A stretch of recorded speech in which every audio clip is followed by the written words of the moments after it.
দৃষ্টি তোমার উপরেই আছে বালক, তুমি আমার লক্ষ্য। আমার এই নতুন খেলনাগুলো কি সুন্দর!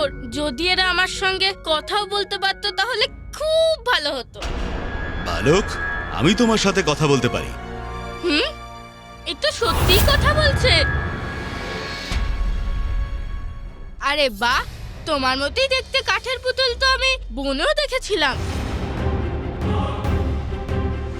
আমার তো এটা খুব ভালো লেগেছিল। ওইটা তো আমি আমার কাছেই রাখতাম, কিন্তু তোমাকে আমার খুব ভালো লেগেছে, এর জন্যই তো আমি এখানে। এটা তো খুবই ভালো হয়েছে যে দাদু দিদা তোমায় আমার কাছে নিয়ে এলো। আচ্ছা, তুমি তো বলতে পারো, তাহলে কি তুমি হাঁটতেও পারো? হ্যাঁ, আমি হাঁটতেও পারি। তাহলে হাঁটো।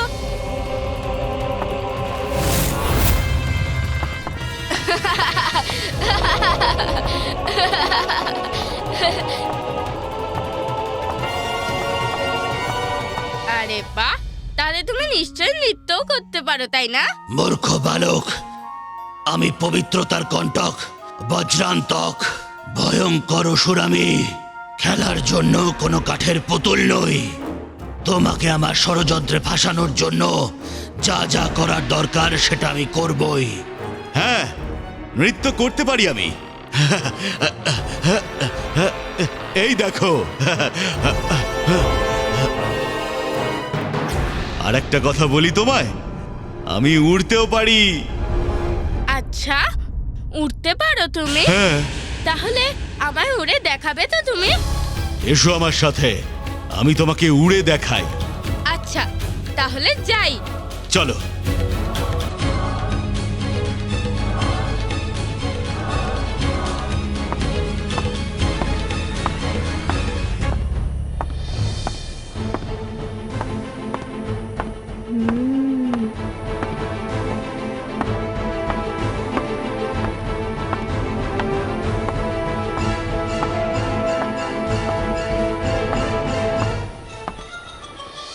এসো এসো, এই ভবন থেকে বেরোলেই তোমাকে নিয়ে এমন উড়ব যে কোনোদিনও তুমি ফিরতে পারবে না। আরে শোনো বন্ধু, এটা তো বলো, তুমি তোমার এই ছোট আকারে কি করে উড়বে? আরে দাঁড়াও বন্ধু, আমার প্রশ্নের উত্তর দাও। আরে দাঁড়াও।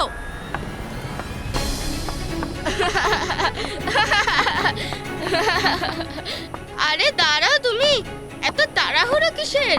আমিও তো আছি।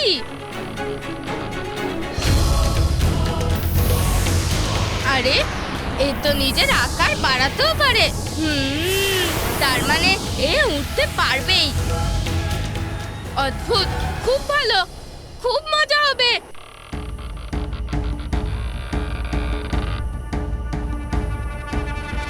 এসো বালক, এখন তো তোমার বিশ্বাস হয়েই গেছে যে আমি উড়তেও পারি। হ্যাঁ বন্ধু। তাহলে এসো, আমি তোমাকে আকাশের দর্শন করাই। হ্যাঁ হ্যাঁ, চলো আকাশ যাত্রা করি, খুব মজা হবে। এসো।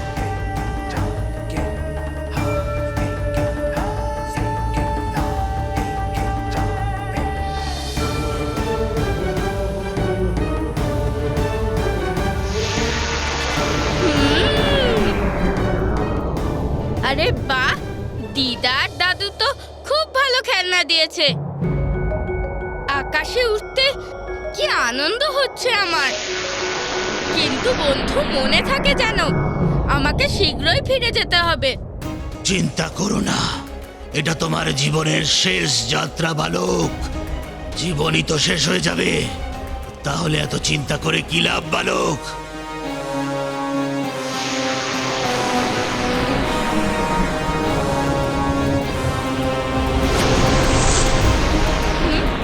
এ কি? আরে আরে, নিজেকে সামলাও, আমি পড়ে যাচ্ছি। আরে আমি তো নিচের দিকে যাচ্ছি। তুমি তো বলেছিলে আমরা একসঙ্গে উড়বো। উড়বো, অবশ্যই উড়বো, আর উড়বে তোমার প্রাণ। ও আচ্ছা আচ্ছা, খেলছো বন্ধু? আরে বাহ, খুব মজা হচ্ছে।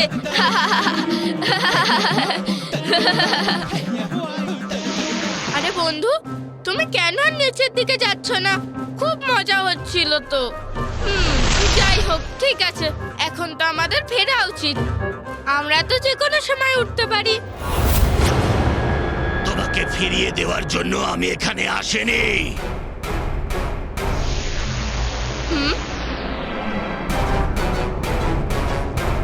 আপনি আমায় কেন এনেছেন? তোমার প্রাণ নেওয়ার জন্য এসেছি।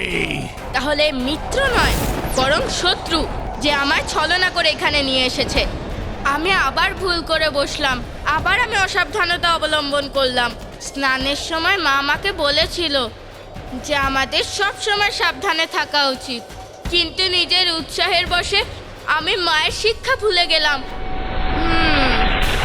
কিন্তু মায়ের আরেকটা শিক্ষাও তো আছে, ভয়ের সম্মুখীন হলে ভয়কে জয় করা যায়। পুত্র, ব্যক্তির সাহস তার ভয়ের ওপর আর মনোবল সন্দেহের ওপর প্রভাব বিস্তার করে। তাই ভয় যে কারণেই হোক, তাতে বিজয়ী হওয়ার একমাত্র উপায় হলো সাহসী হয়ে তার সম্মুখীন হওয়া। কিন্তু এর সম্মুখীন আমি কি করে হব এখন? হ্যাঁ, বুঝতে পেরেছি।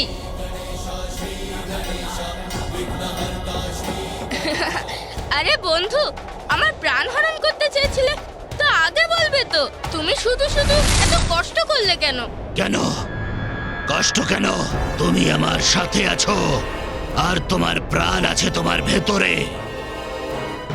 তোমাকে শেষ করে তোমার প্রাণ হরণ করব আমি। এই ভুলটাই তো তুমি করে বসেছো বন্ধু। যদি তুমি বলো তাহলে আমি তোমায় বলবো। ভুল? কেমন ভুল? শীঘ্রই বলো। আমার প্রাণ, ওটা তো অন্য কোথাও সুরক্ষিত। তুমি যদি বলতে তাহলে ওটা সঙ্গে নিয়ে আসতাম। হ্যাঁ, ওর প্রাণ এখানে নেই তো কোথায় আছে? নিশ্চয়ই আমার ছলনা থেকে বাঁচার জন্য ও ছলনা করছে। কি হলো বন্ধু, কিসের ভাবনায় ডুবে গেলে?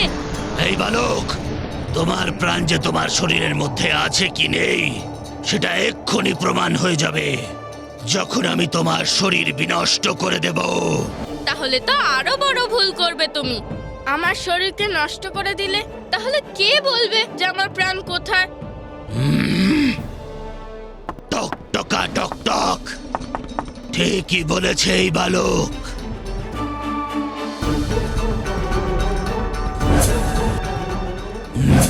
অসাধারণ এই বালক, যে স্বয়ং বিষ্ণুকে নিজের পেছনে দৌড় করাতে পারে, যাকে বধ করার জন্য অসুর সম্রাট সিন্ধুরা আমাকে পাঠিয়েছেন।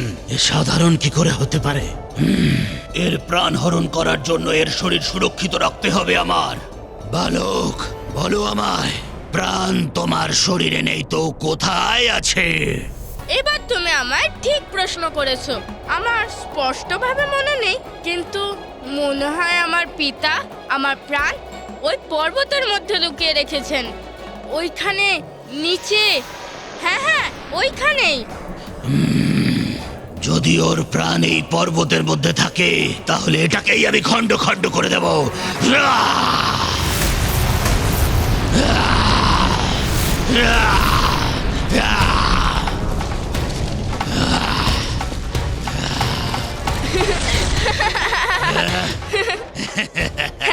চলো বন্ধু, আমার প্রাণ নিয়ে নাও।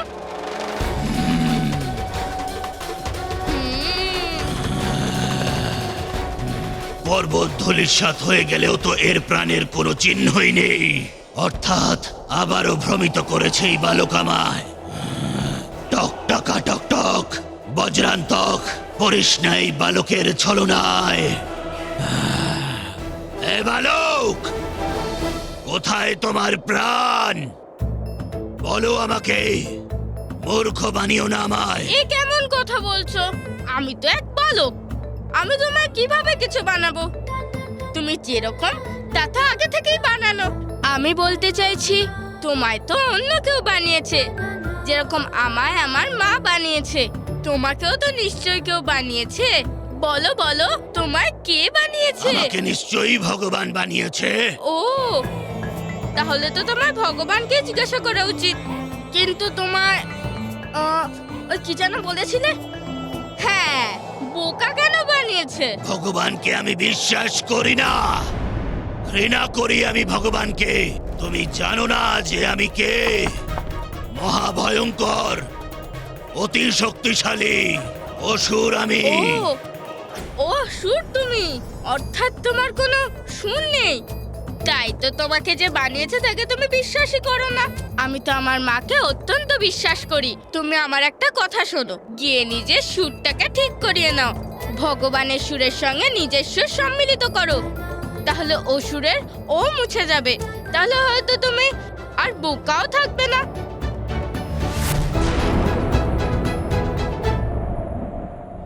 মা, মা, মা, কে ডাকলো আমায়? মা, এ কি? তুমি নিজেই ঘুমিয়ে পড়েছো? তুমি তো আমার পুত্রকে ঘুম পাড়াবে বললে। আমি ভাবলাম তারপরে তুমি আমায় সাহায্য করবে। কাল নামকরণ আর ষষ্ঠী পুজো, কত কাজ বাকি আছে বলো। কত কিছুর আয়োজন করতে হবে আমাদের।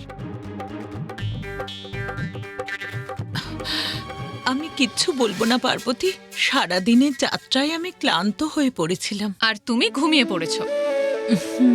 কোনো ব্যাপার না মা, কিন্তু এটা তো বলো আমার পুত্র কোথায়? সে তো, আরে কোথায় গেল? এখানেই তো ছিল। তুমি জানো না ও কোথায়? পুত্র,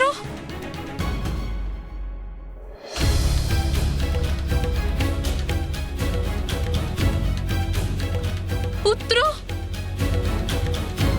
পুত্র, পুত্র কোথায় তুমি? শান্ত হয়ে যাও বালক। এতটাও মূর্খ আমি নই যে আমি এটা বুঝতে পারবো না যে তুমি আমায় সেই থেকে কথায় কথায় ভ্রমিত করে চলেছ। টক টকা টক টক, এটাই তো জানতে বাকি আছে যে কোথায় আছে তোমার প্রাণ। উদ্দেশ্যহীন তো তুমি আগেই ছিলে, আর এখন তো তুমি আমার প্রাণের পিছনে পড়েছো। শোনো, আমার প্রাণের প্রশ্ন তো, আমার তো বিশ্বাস ছিল যে পিতা আমার প্রাণ ওই পর্বতেই রেখেছিল। বালক, যা জিজ্ঞাসা করছি স্পষ্ট করে উত্তর দাও।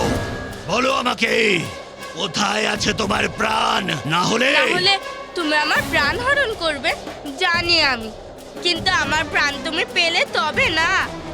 দাঁড়াও দাঁড়াও, আমি তোমায় বলছি ওটা কোথায়। বলো। হ্যাঁ হ্যাঁ, আমার মনে পড়েছে। আমার প্রাণ তো ওই পর্বতে রাখা। ওটাতেই আছে, যাও না, গিয়ে হরণ করো ওটা। এ কথাটা তো তুমি আগেও বলেছো, কিন্তু এটা আমি কি করে বিশ্বাস করব যে ওই পর্বতে আছে তোমার প্রাণ? আরে এই জন্যেই, ওই যে নন্দী মশাই আছেন না, ওনার শিং। টক টকা টক টক, এই বালক, এর মধ্যে নন্দী আবার কি করে চলে এলো? আরে যেরকম নন্দী মশাইয়ের শিং আছে, সেরকমই ওই দুই পর্বতের শিখা দেখা যাচ্ছে না। হ্যাঁ হ্যাঁ, কিন্তু হ্যাঁ না কিন্তু সব ছাড়ো। পিতা আমায় বলেছিলেন ওরকমই এক পর্বতে আমার প্রাণ লুকিয়েছেন উনি। মনে হচ্ছে বালক এখন ঠিক করে মনে করতে পেরেছে, কিন্তু টক টকা টক টক, একে বিশ্বাস কিভাবে করি? বুঝতে পেরেছি, তুমি ভাবছো যে আমি তোমায় আবার বোকা বানাচ্ছি না তো, কিন্তু আমায় বিশ্বাস করা ছাড়া আর কোনো উপায় আছে তোমার কাছে? যদি তোমার প্রাণ এই পর্বতের মধ্যে না থাকে, তাহলে আমার থেকে খারাপ কেউ হবে না। জানি তোমার থেকে খারাপ তো আর কেউ হবে না। এবার চলো, খোঁজো আমার প্রাণ।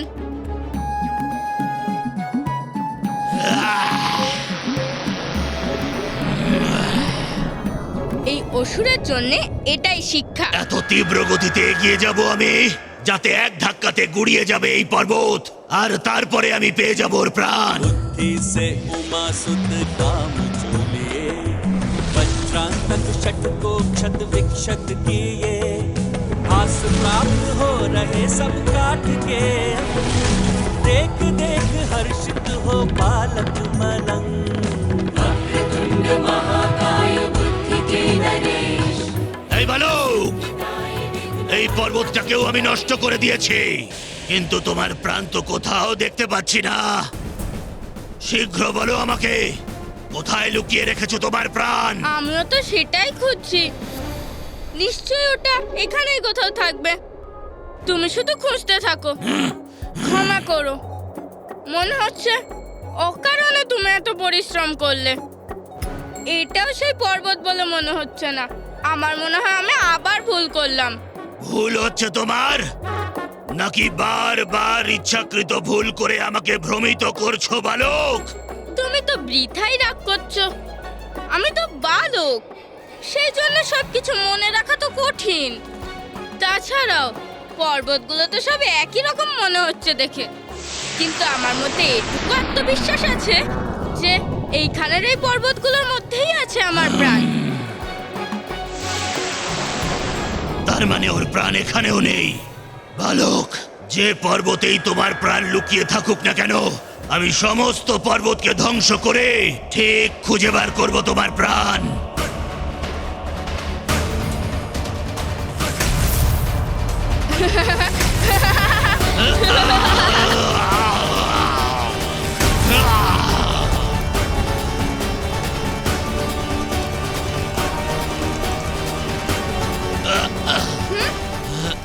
এ কি? এইভাবে তো আমি সংকটে পড়ে যাব।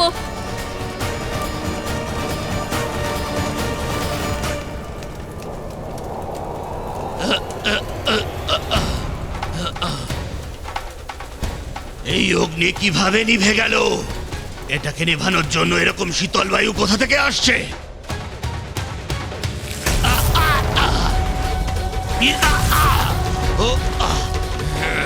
আহা, এত গতি, এত মজা! আহা!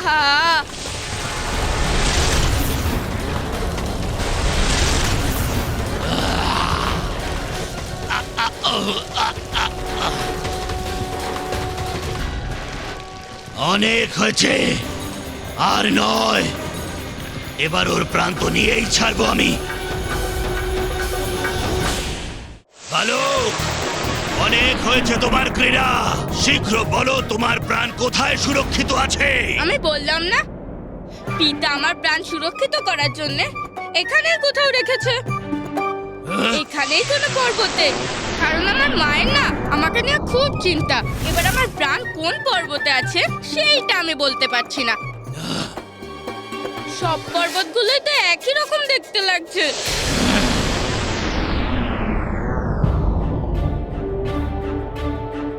টক টকা টক টক, পবিত্রতার কণ্টক। বজ্রান্তক এই সব পর্বতকে নষ্ট করে দেবে, কিন্তু তোমার প্রাণ নিয়েই তবে ছাড়বে। তোমার যেমন ইচ্ছা, তাহলে চলো।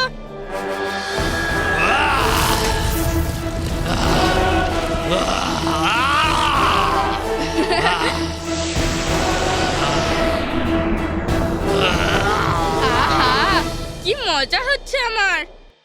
পুত্র, তুমি এখানে লুকিয়ে আছো? শীঘ্রই বাইরে এসো। ও তো এখানেও নেই। মা, তুমি চিন্তা করো না। তোমার মনে আছে তো যে আমি কি বলেছিলাম? আমার পুত্রের এই সংসারের বিষয়ে জানার অনেক আগ্রহ।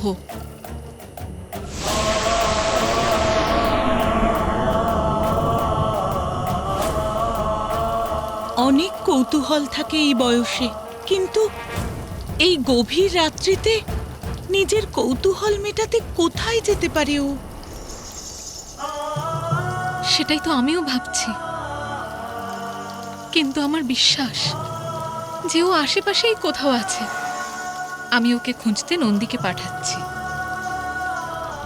বালক, সমস্ত স্থান আমি খুঁজে দেখেছি, কোথাও নেই তোমার প্রাণ। পাওয়া যাবে, পাওয়া যাবে, অবশ্যই পাওয়া যাবে। আমি কার পুত্র তা তোমার মনে আছে তো? বলো না। আহ! জ্ঞানী, মূর্খ নয় এই বজ্রান্তক। তা তো বটেই। তা তো বটেই বললে তুমি, অর্থাৎ আমি মূর্খ। আরে এ তো তুমি নিজেই বললে। আমি কোথায় কি বললাম? আমি তো কেবল তোমায় একটা প্রশ্ন করেছিলাম। টক টকা টক টক। শোনো বালক, মনে আছে আমার যে তুমি মহাদেব আর দেবী পার্বতীর পুত্র, কিন্তু এই কথাটার তার সাথে কি সম্পর্ক যে তুমি বারবার মিথ্যা কথা বলে আমাকে ভ্রমিত করছো? ভ্রমিত আমি তোমায় করছি না। দেবাদিদেব মহাদেব আর শক্তি স্বরূপিণী মাতা পার্বতীর পুত্রের প্রাণ তুমি কি করে এত সহজে পাবে? তার জন্য আরো কিছু পরিশ্রম করতে হবে তো।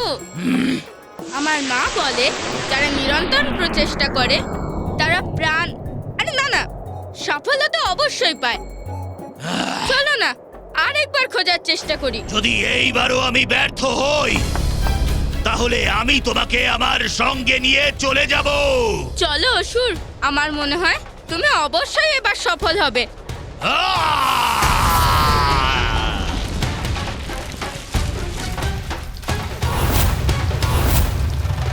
এবার তুমি আর বাঁচবে না বালক। তুমি অনেক ছলনা করেছো এই বজ্রান্তকের সাথে।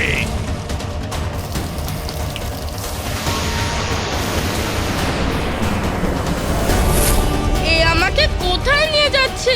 এবার তোমার মৃত্যু নিশ্চিত বালক। আমার পুত্র কোনো বিপদে পড়েনি তো?